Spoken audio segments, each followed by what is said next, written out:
Hi viewers මේ ලෝකේ AI ගැන දැන් අපි කතා කරනවා ඒ විදිහටම දැන් BCI යනු අලුත්ම තාක්ෂණයක් දැන් හඳුන්වා දීලා තියෙනවා. දැන් BCI කියන්නේ මොනවද? BCI එකෙන් සිදුවෙන යහපත් දෙයක් මොනවද? ඒකෙන් සිදුවෙන ethical problems මොනවද? challenges මොනවද කියලා බොහෝ තොරතුරු අපි මේ වීඩියෝ තුලින් ඔබත් එක්ක සාකච්ඡා කරන්න සූදානම්. එම නිසා මේ වීඩියෝ skip කරන්න නැතුව බලන්න. එත්ත වශයෙන්ම BCI කියලා කියන්නේ AI වගේ තමයි. දැන් AI කියලා කියන්නේ artificial intelligence. ඒ වගේ තමයි BCI කියලා කියන්නේ brain computer interface කියලා කියනවා. මේක AI ට වඩා අලුත්ම තාක්ෂණයක් කියලා කියන්න පුළුවන්. ඒ දන්නවද? මේක brain computer interface. ඔය වචනින්ම ඔයාලට තේරෙනවා ඇති අපේ brain එක ඇතුලේ chip එකක් තියලා. chip එකක් එතන මේ surgery එකක් කරලා හරි නැත්නම් surgery නැතුව හරි අපේ brain එකේ chip එකක් තියලා ඒ chip එකෙන් brain එකේ සිදුවෙන electro activities ටික හඳුනාගෙන ඒක output device එකට computer නැත්නම් computer robot නැත්නම් ඒ වගේ output device එකට දීලා ඕකෙන් අපි හිතන දේවල් කර ගැනීම. ඕක තමයි BCI brain computer interface කියලා කියන්නේ. ඒ කියන්නේ අපේ කල්පනාවෙන් අපේ සිතුවිල්ලෙන් ඕනම දෙයක් කර ගැනීම පහසුකම් තමයි. දැන් අපි උදාහරණයට කියමු අපි මොකක් හරි ස්විච් එකක් දාන්න ඕනේ කියමුකෝ බල්බ් එකක් පත්තු වෙන්න ඕන නම් අපි ස්විච් එකක් දානවා. අපි ස්විච් එක නැගිටලා ගිහිල්ලා අපේ ඇඟිල්ල පාවිච්චි කරලා තමයි ස්විච් එකක් දාන්න ඕනේ. එහෙම නැතුව දැන් BCI chip එකක් අපේ brain එකේ තියෙනවා මොලේ තියෙනවා කියමුකෝ. එතකොට අපි හිතන ගමන්ම ඒ ස්විච් එක දාන්න පුළුවන් බල්බ් එක පත්තු වෙනවා මැජික් වගේ. ඒ වගේ තමයි දැන් අපි කම්පියුටර් ගේම් එකක් ප්ලේ කරන්න ඕන නම් මවුස් එක යූස් කරනවා, කීබෝඩ් එකක් යූස් කරනවා, අපේ අතේ යූස් කරනවා. ඒ වගේම බ්‍රේන් එකත් යූස් කරනවා. බ්‍රේන් එකෙන් තමයි අපි කම්පියුටර් ගේම් එකක් ප්ලේ කරන්නේ. බ්‍රේන් එක හිතලා තමයි දැන් පසල් ගේම් හරි මොනම ගේම් එකක් බ්‍රේන් එක අපි හිතනවා නේද? නමුත් අපේ අත යූස් කරන්න ඕනේ, මවුස් එක යූස් කරන්න ඕනේ, කම්පියුටර් මොනිටර් එක යූස් කරන්න හැම දෙයක්ම අපි යූස් කරන්න ඕනේ. නමුත් මේ BCI chip එකක් තියෙනවා කියමුකෝ. එතකොට මොකුත් කරන්න අවශ්‍ය නැහැ. නිකන් වාඩි වෙලා හිඳලා අපි හිතන කම්පියුටර් ඒක ඕපන් කරලා කම්පියුටර් එක ඔන් කරන්නත් පුළුවන් අපිට. හිතන විදිහට ෂට් ඩවුන් කරපු කම්පියුටර් එක ඔන් කරන්න පුළුවන්. අපි හිතලම. ඉන්පස්සේ ඒ ගේම් එක ඔන් කරලා ඒ ගේම් එක අපිට ප්ලේ කරන්න පුළුවන් හිතලම. මේ කැරක්ටර් එක මේ විදිහට යන්න, උඩට යන්න, පහළට යන්න කියලා හිතලම අපි ඒක කරගන්න පුළුවන්. ලැන්ග්වේජ් එක ප්‍රශ්නයක් නෑ කියලා කියනවා. දැන් බ්‍රේන් එක අපි ඕනම දැන් සිංහල භාෂාව කතා කරනවා නම් අපේ බ්‍රේන් එක සිංහල භාෂාවටම හැදිලා තියෙනවා. ඉංග්‍රීසි කතා කරන අයට ඉංග්‍රීසියකට හැදිලා තියෙනවා. දෙමළ කතා කරන අයට දෙමළ හැදිලා තියෙනවා. ඒ වගේම මේ භාෂාව උතන ප්‍රශ්නයක් වෙන්නේ. බ්‍රේන් එක අපේ සිග්නල්ස් ටිකක් එන්නේ ඕනම භාෂාව කතා කරන එකනට එක විදියට තමයි මේ සිග්නල්ස් ටික, thoughts ටික නැත්තම් ඒ කල්පනා සිතුවිලි ටික ඇති වෙන්නේ. ඒත් වශයෙන්ම දැන් හොයාගෙන තියෙනවා අපේ බ්‍රේන් එකේ තුලේ මේ සිතුවිලි කියලා අපි කියන එකට අපි කියනවා cognitive පැත්ත කියලා. cognitive science නැත්තම් conscious කියලා කියනවා. දැන් මේ conscious කියන මේ conscious mind unconscious mind කියලා ගොඩාක් අපි කතා කරලා ඇති. මනස ගැන ගොඩාක් අපි කතා කරනවා ඉතින්. නමුත් මේ මනස කියන මේ සිතුවිලි කියලා කියන එක තාම mystery එකක් වගේ. තාම ඒක මොනවද කියලා තාම දන්නේ නැහැ වගේ. නමුත් මේ BCI තුලින් ඕකටත් අපිට ආන්සර් එකක් තියෙනවා. ආන්සර් එක දෙනවා සයන්ටිස්ට්ලා. මේ BCI එක අපි යොදවනවා නම් මේ බ්‍රේන් එකේ තියෙන මේ thoughts මොනවද කියලා හඳුනා ගන්න පුළුවන්. බ්‍රේන් එකේ එත්ත වශයෙන්ම සයන්ටිස්ට් කියනවා මේ chemical action එකක්ලු. ඒ chemical action එකේ හින්දා තමයි අපි හිතනවාලු. හැම දෙයක්ම බ්‍රේන් එකෙන් වෙන්නේ රසායන ද්‍රව්‍ය වලින් neurotransmitter කියලා කියන රසායන ද්‍රව්‍ය වලින් changes තමයි. අනිත් එක neurons කියලා තියෙනවා cells ටික. ඕ neurons දෙකක් connect වෙනකොට වෙන දේවල් තමයි බ්‍රේන් එකේ වෙන්නේ. අපි හිතන එකත් එහෙමයි. ඒ හින්දා තමයි ඒක යොදවලා තමයි ඒ idea එක යොදවලා තමයි මේ BCI ටෙක්නොලොජි එක හොයාගෙන තියෙන්නේ. දැන් ඔබට මේ ඉන්ට්‍රොඩක්ෂන් එක මේ පැහැදිලි කියලා අපි හිතනවා BCI කියන මොනවද කියලා. මොකුත් නෙමේ brain computer interface. ඒ කියන්නේ brain එක surgery කරලා ඇතුලේ chip එකක් තියෙනවා. නැත්තම් brain එක scalp එකකින්. scalp කියලා කියන්නේ brain එක උඩින් තියෙන්නේ හැම. brain එකේ අපේ ඔළුව උඩින් තියෙන්නේ හැමට කියන්නේ. අපේ හිස කෙස් එකට යටින් අපේ ඔළුවේ තියෙන්නේ හැමට කියන්නේ ස්කාල්ප් කියලා. ඒ ස්කාල්ප් එකකින් තියෙනවා මේ chip එක. නැත්තම් බ්‍රේන් එක ඔපරේට් කරලා බ්‍රේන් එක ඇතුලේ තියෙනවා මේ chip එක. ඒක තමයි BCI කියලා කියන්නේ. ඒ chip එක කරන වැඩ තමයි brain එකේ අපි රසායන activities ටික නැත්නම් electronic activities ටික measure කරලා ඒක output device computer වගේ output device එකට දෙන එක. නැත්නම් අපේ හැඟෙන්න අපි මොකක් හරි device එක තියාගෙන ඉන්න පුළුවන්. අවයවක් වගේ device එකක්. නැත්නම් robot එකක් අපි අපේ ළඟම තියාගෙන ඉන්න පුළුවන්. ඒකට දෙනවා. අපේ අතේ තියෙන device එකට දෙනවා එයා ඒ commands ටික. ඉන්පස්සේ ඒ device එක ඒ commands ටික එළියේ තියෙන දේවල් ඒ කියන්නේ මේ අපි ඉස්සලා කියපු විදිහටම switch එකක් නම් light එකක් පත්තු වෙන්න ඕන නම් bulb එකක් දාන්න ඕන switch එකට ඒ command එක දෙනවා switch එක දානවා ඉබේම ඉන්පස්සේ light එක ඒ bulb එක පත්තු වෙනවා. ඒ වගේ දේවල් වෙන්න එක තමයි brain computer interface නැත්නම් BCI කියලා කියන්නේ. දැන් අපි බලමු මොනවද මේ key components තියෙනවා කියලා. මේ BCI එකක් හරියට පවත්වාගෙන යන්න ඕන නම් components ඒ කියන්නේ ඒකෙන් තියෙන්නේ හතරක් අනිවාර්යයෙන්ම මේ components හතරම අනිවාර්යයෙන්ම තියෙන්න යුතුයි. ඒකේ පළවෙනි එක තමයි EEG කියලා කියනවා. මේ EEG කියන එක invasive method කියලා කියනවා. invasive කියලා කියන්නේ මොකොත් නෙමෙයි brain එක surgery කරලා brain එක ඇතුලේ තියෙන chip එකට කියන්නේ. එහෙම තිබ්බාට පස්සේ ඒ chip එකට හැකියාවක් තියෙනවා brain waves ටික measure කරන්න. නැත්නම් brain electro activity ටික measure කරන්න. ඕක EEG method එකක්. ඉන්පසුව ECOG කියලා method එකක් තියෙනවා. මේක තවත් invasive method එකක්. මේක electrodes ටික මේ brain එක ඇතුලේ electrodes ටික use කරලා ඒ brain එකේ electronic activity ටික හරියටම මේ ඉස්සර කියපු EEG method එකටත් වඩා හරියටම measure කරලා දෙනවා. ඊළඟ එක තමයි FNRS method කියලා කියනවා. මේක light source එකක් use කරනවා. මේ brain එක signal ඒ කියන්නේ ඒ electrode එක use කරන්නේ නැතුව නැත්නම් ඒ chip එක directly use කරන්නේ නැතුව light source එකක් ඒ chip එකෙන් brain එකට use කරනවා. brain එකට දෙනවා. ඉන්පස්සෙ brain එකේ තියෙන ඒ thoughts ටික එයාට read කරන්න පුළුවන්. එයාට ඒක measure කරන්න පුළුවන්. ඒ light source එක light එකක් යොදවලා මේ brain activity ටික measure කරන එකට තමයි කියන්නේ FNIRS කියලා. අන්තිම එක තමයි MEG method කියලා කියනවා. මේක කරන්නේ brain එකේ magnetic field එකක් තියෙනවා. brain activity එකෙන් magnetic field එකක් ඇති වෙනවලු. සාමාන්‍යයෙන් ඒ magnetic field ටික detect කරන්න පුළුවන් method එකක්.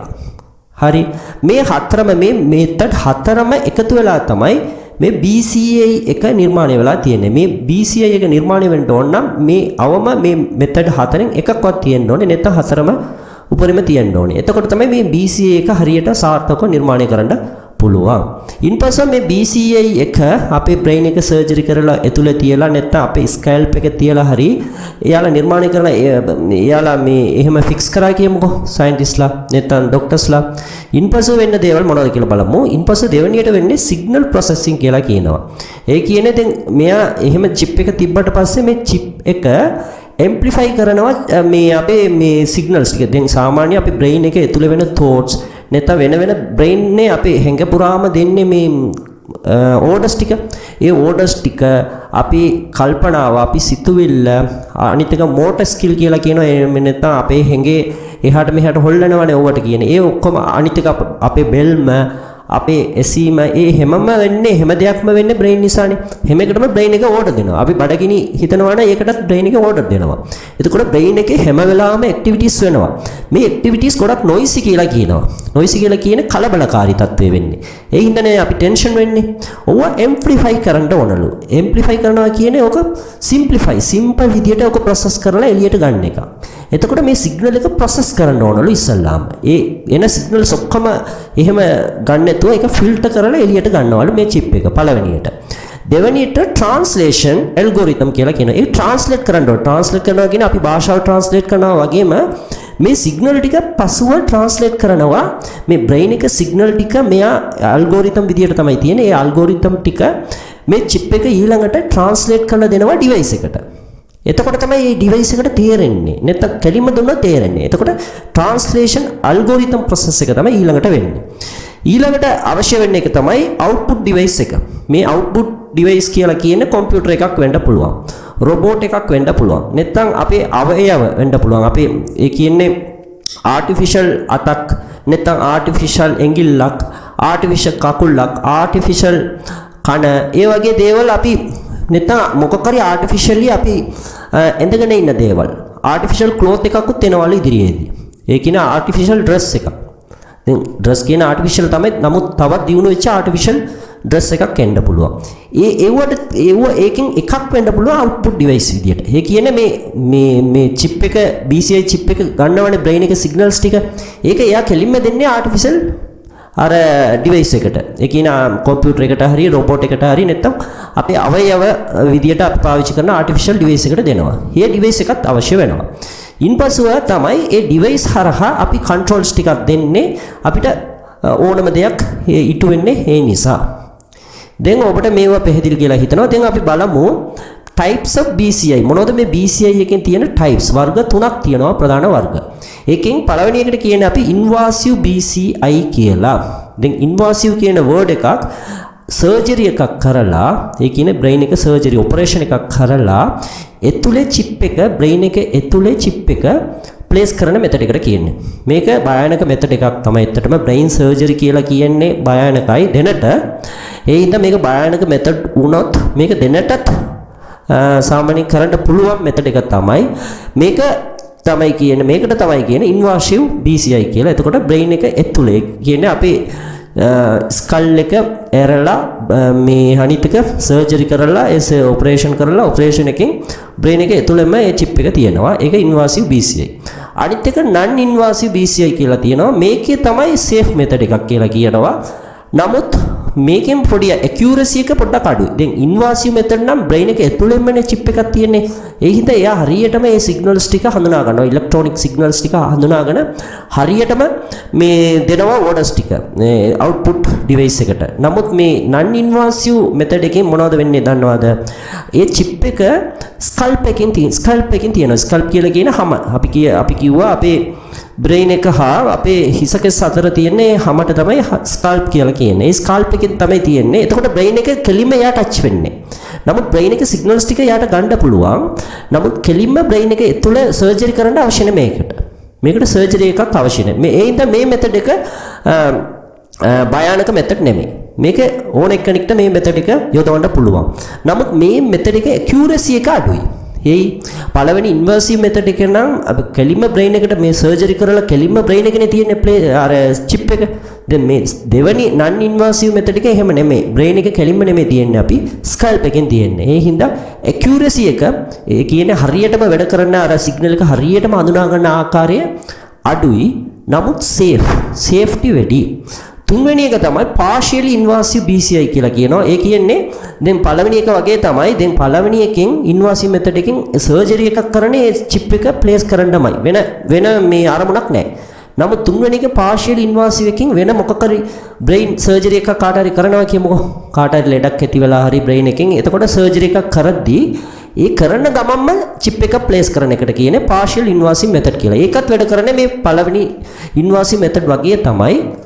නමුත් ඒක අරමුණ තියන්නේ මේ ඔපරේෂන් එක අරමුණ BCI එක ප්ලේස් කරන්න ඕන කියන එක නෙමෙයි. වෙන මොකක් හරි රෝගයට ලෙඩ රෝගයට ඔපරේට් කරපු ගමන්ම ඒක චිප් එක ප්ලේස් කරන එකට තමයි partial invasive කියලා කියන්නේ.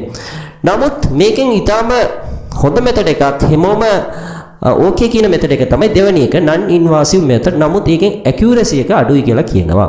දැන් අපි බලමු මේ වගේම BCI method හින්දා මොනවද වෙන්නේ මේ යහපත් දෙයක් මේ ලෝකෙට වෙන යහපත් දෙයක් මොනවද කියලා බලමු. පළවෙනියට මෙඩිකල් ලෝකේ. ඒ කියන්නේ මේ වෛද්‍ය ලෝකේ ගොඩාක් දේවල් වෙන්න පුළුවන්. ඒ දන්නවද මේ දැන් සාමාන්‍යයෙන් දැන් එක්කෙනෙක් ඉන්නවා කියමුකෝ. එයාට එවිදින්න බැරි එක්කෙනෙක් වීල් චෙයාර් එක යූස් කරන එක්කෙනෙක් ඉන්නවා කියමුකෝ. එතකොට එයාට අතක්කුත් නැහැ. එතකොට වීල් චෙයාර් එකේ ඉඳන්ම එයාට පුළුවන් දැන් මේ BCI එක ප්ලේස් කරනවා නම් හිතලම මේ වීල් චෙයාර් එක ඔපරේට් කරන්න පුළුවන්. වීල් චෙයාර් එක ඔපරේට් කරලා එයාට ජීවත් වෙන්න පුළුවන්. ඒ වගේම දැන් අතක් නැති අයට, කකුල නැති අයට මේ BCI එක ගොඩාක් උදව් උපකාර කරනවා. මේ කකුල අත යොදවලා කරන කාර්ය ටික එයාලට හිතලම කරගන්න පුළුවන්. ඒකට මෙඩිකල් ෆීල්ඩ් එකේ ඒ ලොකු ප්‍රයෝජනයක් තියෙනවා. ඒ වගේ තමයි දැන් කම්පියුටර් එක වගේ දේවල්, TV, රේඩියෝ, ෆෝන් ඕනම දෙයක් එයාලට දැන් කන්ට්‍රෝල් කරගන්න පුළුවන්. අනිත් එක දැන් කොග්නිටිව් රිහැබිලිටේෂන් කියලා කියනවා. දැන් කොග්නිටිව් කියලා කියන්නේ අපි සාමාන්‍යයෙන් බ්‍රේන් එක අනිත් තෝට් සිතුවිලි ප්‍රොසෙස් එක සිදුවෙන ඒ ඒරියා එකට. ඒකන ගොඩාක් ස්ටඩි කරන්න පුළුවන්. මේ මෙඩිකල් ෆීල්ඩ් එකෙන් සයිකොලොජි ෆීල්ඩ් එකෙන් ගොඩාක් ස්ටඩි කරන්න පුළුවන්. අනිත් එක motor function, sensory motor function කියලා කියනවා. ඒ කියන්නේ අපි ලිම්බ් එක කන්ට්‍රෝල් කරනවා. ලිම්බ් කියලා කියන්නේ අපේ කකුලේ තියෙන ඒරියා එක. අපේ අත, අපේ ඇඟිල්ල ඔක්කොම කන්ට්‍රෝල් කරනවානේ. අපි කන්ට්‍රෝල් කරනකොට සමහර විට සමහර දේවල් අපි උස්සනවා. ඒක බරයි කියලා අපි හිතනවා. ඒවා එතකොට අපි අපේ හිතාමතා බරෙන් අමාරුවෙන් තමයි අපි කරන්නේ. නමුත් මේ BCA එකකින් යොදවනවා නම් ඔහොම නැහැ. අපි හිතුණා හිතපු ගමන්ම මේ අතේ ගියා ඒ වැඩේ කරා. එතකොට බර දෙන්නෙත් නැහැ කියලා කියනවා. හරි. දැන් ඊළඟ එක තමයි අර එන්ටර්ටේන්මන්ට් ෆීල්ඩ් එකෙනුත් මේකෙන් ගොඩක් වාසි තියෙනවලු. දැන් උදාහරණයට කවුරුයි ගේම් ප්ලේ කරනවා කියමුකෝ. එතකොට ගේම් ප්ලේ කරනකොට මොනවද කරන්න ඕනේ? කම්පියුටර් එක දාලා නැත්නම් ෆෝන් එකෙන් ඔන් කරලා ඒ ගේම් එක ආයෙ ඔන් කරලා ගේම් එකට ගිහිලා අපේ ඇඟිල්ල යොදවලා නැත්නම් කම්පියුටර් එකේ මවුස් හරි කීබෝඩ් හරි යොදවලා තමයි අපි ගේම් එක ප්ලේ කරන්නේ. නමුත් මේ BCA එක එක්කෙනෙක් මේ චිප් එක තියාගෙන ඉන්නවනේ එයා හිතලම ඒ ගේම් කැරක්ටර් එක මේ විදියට යන්න උඩට යන්න පල්ලයට පනින්න කියලා හිතලම ඒ ගේම් එක යාට ප්ලේ කරන්න පුළුවන්. එතකොට ගේමර්ස්ලාට මේක හොඳ වරප්‍රසාදයක් වෙනවා. ඒ වගේ තමයි ගේම්ස් විතරක් නෙමෙයි ඕනම කම්පියුටර් ප්‍රෝග්‍රෑම් එකක් රන් කරන්න පුළුවන් හිතලම. ඒ හින්දා අර එන්ටර්ටේන්මන්ට් වර්ල්ඩ් එකෙන් මේක ගොඩාක් ප්‍රයෝජන වෙනවලු. අනිත් එක කොමියුනිකේෂන් එක. දැන් කොමියුනිකේෂන් කියලා කියන්නේ සාමාන්‍ය අපි දෙන්න අතර දැන් කතා කරන දේවල්. දැන් දෙන්න අතර දැන් අපි කතා කරනකොට දැන් අපි ෆෝන්ස් යූස් කරනවා. මේ චිප් එක තියනවනේ ෆෝනුත් අවශ්‍ය නැහැ කියලා කියනවා. ඒ චිප් එක හරහාම දෙන්නම කල්පනාවෙන් කතා කරන්න පුළුවන්. මේ කට අරින්නත් අවශ්‍ය නැහැ. කට අරින්න නැතුව කල්පනාවෙන් කතා කරන්න පුළුවන්ලු දෙන්නෙක්. එයාලගේ අයි මූව්මන්ට් එක යොදවලා හරි නැත්නම් නිකන් හරි කතා කරන්න පුළුවන්, කොමියුනිකේට් කරන්නත් පුළුවන්ලු. අනිත් එක මිලිටරි එකකින් ඒ කියන්නේ හමුදාවෙන් මේක ගොඩක් ප්‍රයෝජන වෙනවා. ඒ ඩ්‍රෝන් එක, එයාප්ලේන් එක, ෂිප් එක ඔක්කොම ඔපරේට් කරන්න නිකන් හිතලම යාලට හමුදාවේ ඉන්න අයට හැකියාවක් ලැබෙනවා මේ BCA නිසා. අනිත් එක තමයි මේ කොග්නිටිව් රිසර්ච්. අපි ඉස්සලා කියපු විදිහට මේ අපේ thoughts කොහොමද ඇති වෙන්නේ, අපේ conscious කියලා කියන මොනවද, අපි සිතුවිලි කියලා මොනවද, අපේ memory කියලා කියන මොනවද කියලා ගොඩක් තවත් මේ සයින්ටිස්ට්ලා සයිකොලොජිස්ට්ලා දන්නේ නැතුව ඉන්නවා. නමුත් මේ BCA එක ඩෙවලොප් වුණාම ඒවා හරියාකාරයෙන්ම දැනගන්න පුළුවන්. ඒ දන්නවද ඒ ඔක්කොම දැන් සාමාන්‍ය ඉලෙක්ට්‍රොනික ඇක්ටිවිටි ආය මැග්නටික් ඇක්ටිවිටි බ්‍රේන් එකේ ඒකින් රිසල්ට් කියලා තමයි දැන් සයිකොලොජිස්ට් හා සයින්ටිස්ට් කියන්නේ. ඒ හින්දා නමුත් එයාලට මේක තේරෙන්නේ දැන් නමුත් BCA චිප් හරහා ඕක තේරුම් කරගන්න පුළුවන්. මේ වගේ යහපත් දේවල් ගොඩක් තියෙනවා මේ BCA නිසා. නමුත් මේකේ චැලෙන්ජ් එකක් ගොඩක්වත් තියෙනවා. මොනවද දන්නවද මේ චැලෙන්ජ් එක? පළවෙනි එක ටෙක්නිකල් පැත්තේ චැලෙන්ජ් එකක් තියෙනවා. දැන් අපි ඉස්සලා බැලුවා ඉන්වාසිව් මෙතඩ් එකයි ආය නන් ඉන්වාසිව් මෙතඩ් කියලා චිප් දෙකක්. දැන් ඉන්වාසිව් එකෙන් නම් බ්‍රේන් එක සර්ජරි කරලා ඇතුළට තියනවා.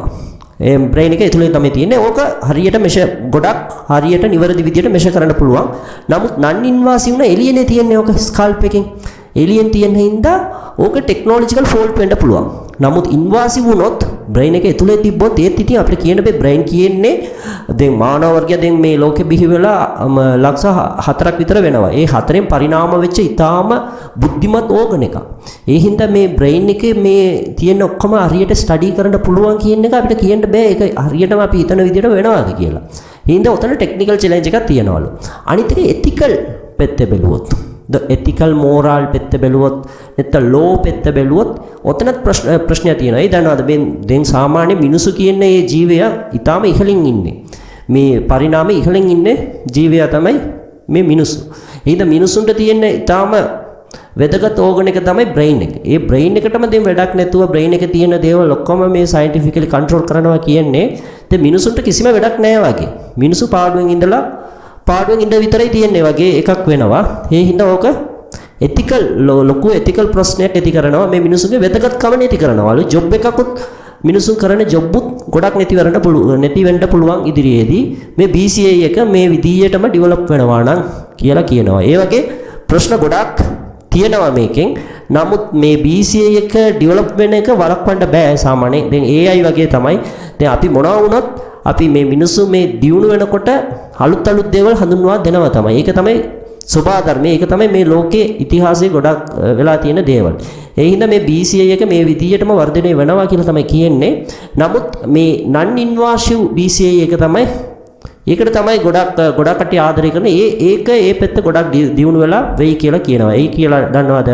the invasive එකෙන් brain එක surgery කරලා නේ තියෙන්නේ. non invasive එකේ එහෙම අවශ්‍ය නැහැ. නිකන් හැමේ තිබ්බොත් ඇති. හැමේ කියලා කියන්නේ ස්කාල්ප් එකකින් තිබ්බොත් ඇති. බ්‍රේන් එකේ තියෙන thoughts ටික එයා රීඩ් කරලා ඒ අවුට්පුට් ඩිවයිස් එකට දීලා අපි හිතන දේවල් හිතන විදියටම ටච් කරන්න නැතුව කරන්න පුළුවන්. ඒක ඉදිරියේදී හරියටම මේ විදියටම ඩෙවලොප් වෙයි කියලා බලාපොරොත්තු වෙනවා. ඒකෙන් යහපත් දෙයක්කුත් තියෙනවා ප්‍රශ්නකුත් තියෙනවා කියන එක ඇත්ත. මේ ඉඳ මේ වීඩියෝ තුලින් අපි මේ BCI ගැන ගොඩාක් දේවල් ඔයාලට ගෙනාවා. මේ වගේම ඊටාම වැදගත් scientific update astronomical psychological ආය biology physics පිළිබඳ වීඩියෝ සඳහා අපිත් එක්ක රැඳී සිටින්න.